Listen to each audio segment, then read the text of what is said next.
Hey, eu sou o Dipper e eu tô aqui pensando... Já imaginou se o pai do Tanjiro não tivesse uma doença? Nesse vídeo eu vou estar trazendo uma teoria e a gente imaginar um pouco como que seria isso. E vamos lembrar de uma coisa, eu vou fazer duas versões.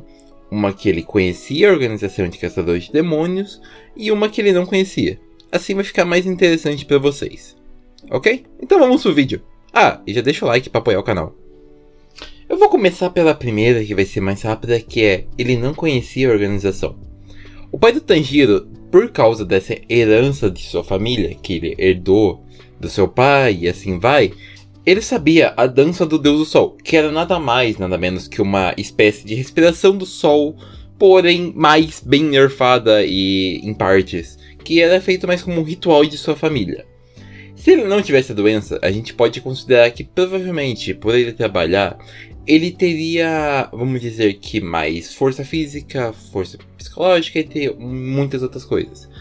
Ele era uma pessoa extremamente calma e gentil, então ele provavelmente sempre estaria ajudando as pessoas do vilarejo. E vamos para a parte interessante.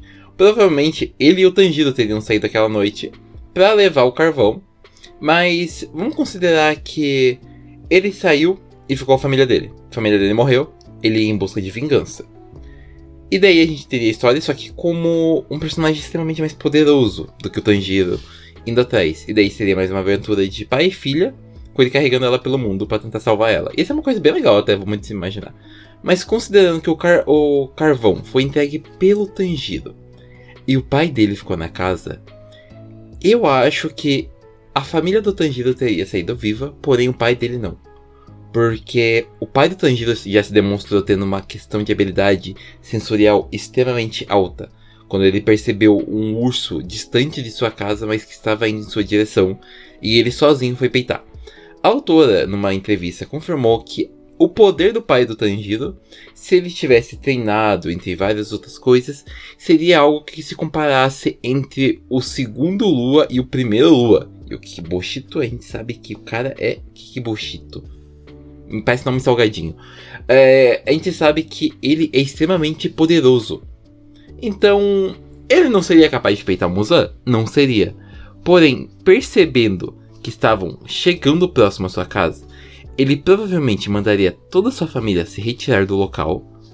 E ele lutaria ou atrasaria o Muzan o suficiente para sua família fugir.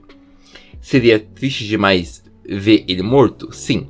Porém, o Tanjiro provavelmente voltaria no dia seguinte, encontraria o seu pai morto, andaria e em algum momento acabaria encontrando a sua família.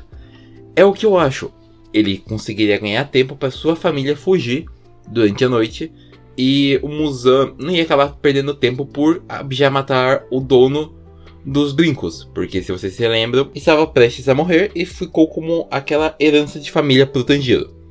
Já nessa minha ideia, ele não passaria os brincos tão cedo ainda.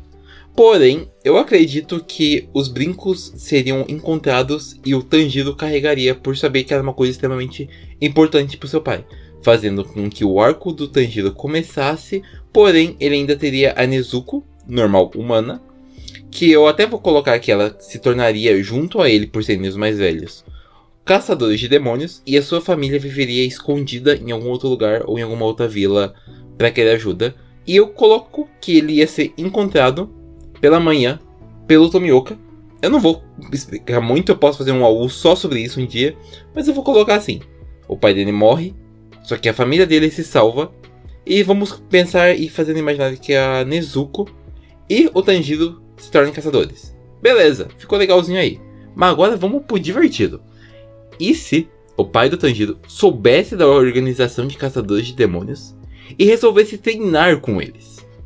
No meu imaginário eu vou colocar em que ele já conhecia a organização por ser uma família ligada à primeira respiração, ao mesmo estilo que nós temos o Rengoku, que é os descendentes dele passam a respiração há anos, respiração da água e assim vai. Aconteceu o mesmo com ele, chegando até ele e ele podendo aprender a respiração e as bases de luta no básico, porque ele conhecia mais como uma forma de dança que ele poderia usar para combate.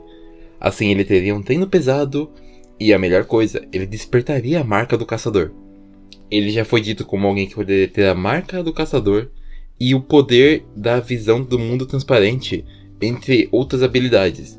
Então eu coloco que se ele tivesse, ele provavelmente seria ou o Hashira mais forte, ou ele estaria pau a pau com o Gyumei.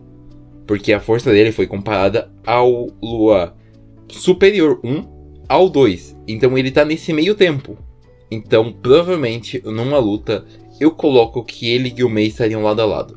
Ele treinaria o nosso querido menino Tangerina desde pequeno.